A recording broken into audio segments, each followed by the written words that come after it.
I have a dream that one day this nation will rise up, live out the true meaning of its creed.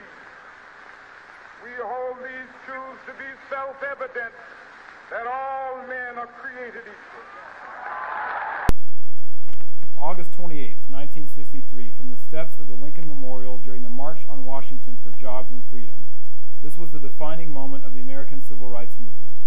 Martin Luther King Jr. spoke to over 200,000 civil rights supporters. The speech would go down as one of the greatest, most memorable speeches of all time. But how did he come to this point? Who was Martin Luther King Jr. before the Montgomery Bus Boycotts, before he became the civil rights movement's figurehead, before he gave the I Have a Dream speech? This is Michael Buster sharing with you the young Martin Luther King Jr. On Tuesday, January 15, 1929, Martin Luther King Jr. was born to Alberta Williams King and Reverend Martin Luther King Sr. in the family's home in Atlanta, Georgia. He was the second of 3 children born to middle-class, college-educated parents. At the age of 5, Martin began elementary school at Yonge Street Elementary School. He had numerous searing experiences with racism very early on in his life, like at the age of 6 when he was informed by his friend that his white parents would not allow him to play with Martin because he was black. King was such a proficient student that he skipped his freshman year of high school and scored so high on his college entrance exam that he began attending college at age 15. He graduated from Morehouse College in 1948 with a bachelor degree in sociology. 3 years later, he would graduate from Crozer Theological Seminary in Pennsylvania with a Bachelor of Divinity. He earned a Doctor of Philosophy for his doctoral studies in systematic theology at Boston University in 1955. Before Martin Luther King Jr. became Dr. King, he met Mrs. King. In 1953, King was a graduate student of philosophy at Boston University when he met Coretta Scott. On their first date, he is said to have told her, "You are everything I am looking for in a wife." They married in June 1953 at the Scotts' home at Heiberger, Alabama, in a ceremony conducted by King's father.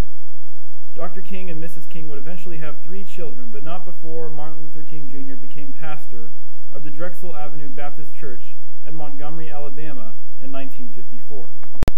Early on as a pastor, Dr. King would be strongly influenced by Mahatma Gandhi and the less heralded Bayard Rustin. Dr. King was deeply moved by the principles of Mahatma Gandhi. Dr. King's commitment to and understanding of nonviolent resistance deepened when he spent time in India. He made the following reflection during his radio address during his final evening in India.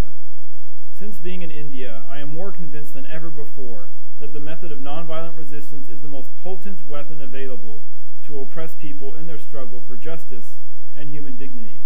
In a real sense, Mahatma Gandhi embodied in his life certain universal principles that are inherent in the moral structure of the universe, and these principles are as inescapable as the law of gravitation." End quote.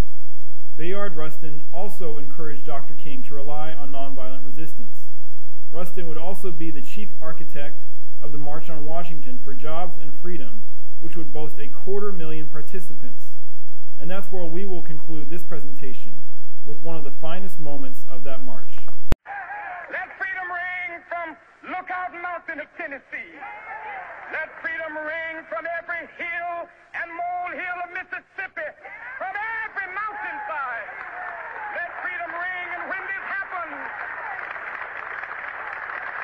when we allow freedom ring, when we let it ring from every village and every hamlet, from every state and every city, we will be able to speed up that day when all of God's children, black men and white men, Jews and Gentiles,